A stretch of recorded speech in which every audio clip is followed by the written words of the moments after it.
নমস্কার বন্ধুরা, আজকে আমি নীলিমা কুকিং শো থেকে শুরু করতে চলেছি। এই যে আমি কাঁকরোল নিয়েছি, কাঁকরোলের চপ বানাবো। আর সঙ্গে এই যে তিনটে আলু সেদ্ধ করে নেব। আলু দিয়ে আমি পুর করব। কিভাবে করছি আপনারা সঙ্গে থাকুন, সাথে থেকে দেখুন। এই যে আমি কাঁকরোলটা কেটে নিচ্ছি। ভেতরের এই দানাগুলো আমি বের করে ফেলে দেবো। আগে কেটে আমি রেডি করছি পুরোটা। এবার আমি আস্তে আস্তে এই দানাগুলো বার করে আমি তারপরে কিভাবে বানাচ্ছি আপনারা সাথে থেকে দেখতে থাকুন। আলুটা ছাড়িয়ে আমি সেদ্ধ করে নিচ্ছি। আমি আলুটা ছাড়িয়ে নিচ্ছি, নিয়ে এবার সেদ্ধ বসাবো। তারপরে আমি সেদ্ধ করে কি করে পুর করছি আপনারা দেখতে থাকুন।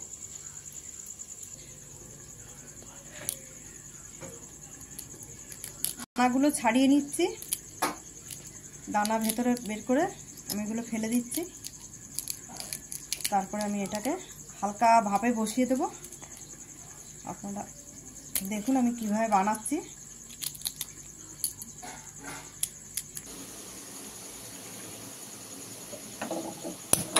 আমি এবার বসিয়ে দিলাম সেদ্ধ। হালকা ভাপিয়ে নেব, বেশি ভাপাবো না। অল্প জল দিয়ে আমি ঢাকা দিয়ে বসিয়ে দিচ্ছি। এবার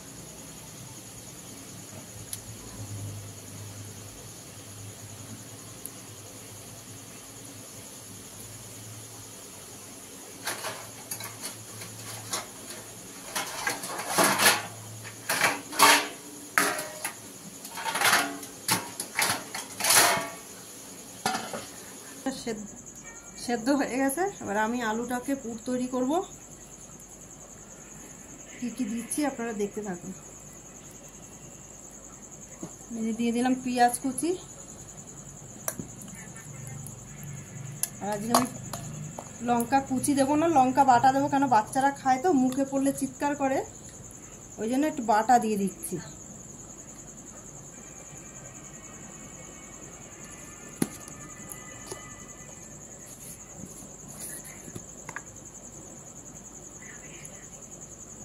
এক চামচ মতন জিরার গুঁড়ো দিয়ে দিলাম।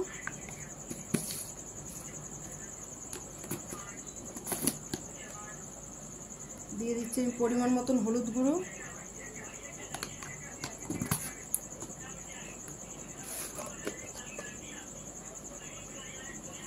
দিয়ে দেবো আমি পরিমাণ মতন নুন।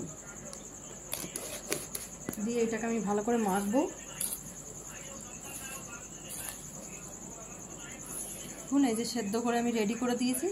বেশি সেদ্ধ করিনি, হালকা সেদ্ধ করেছি। এবার আমি পুরটাকে করে ভেতরে দিয়ে দিচ্ছি।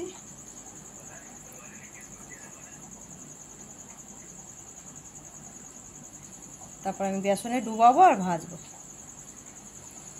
দারুণ খেতে হয়, টেস্ট হয় ভালো। এইভাবে আমি সবকটা করে নিচ্ছি। তারপর আমি বেসন গুলবো। একদিকে আমি তেলটা বসিয়ে দিচ্ছি আর একদিকে আমি বেসনটাকে রেডি করছি।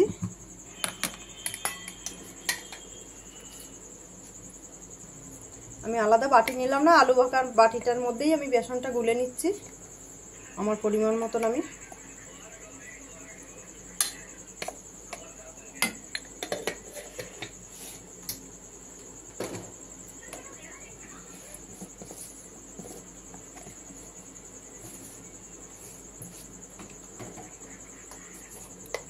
দিয়ে দিচ্ছি আমি অল্প করে একটু লঙ্কার গুঁড়ো, হালকা করে হাফ চামচ।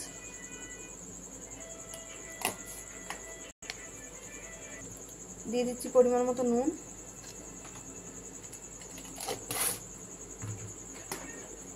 দিয়ে দিচ্ছি পরিমাণ মতন হলুদ গুঁড়ো অল্প করে।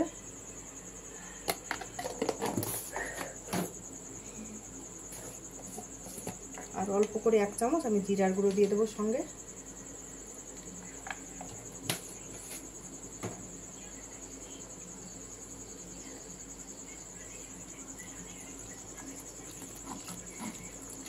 আমি এভাবে পুরো এটাকে গুলে নেব, বেসনটাকে।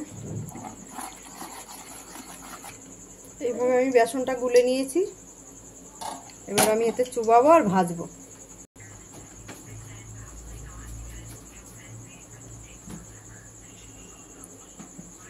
এই যে আমি এইভাবে লাগিয়ে লাগিয়ে ভাজতে আরম্ভ করলাম।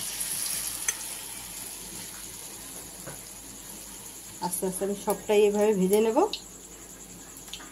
আপনারা দেখুন কেমন হয়। এটা আমি তুলে ফেলছি।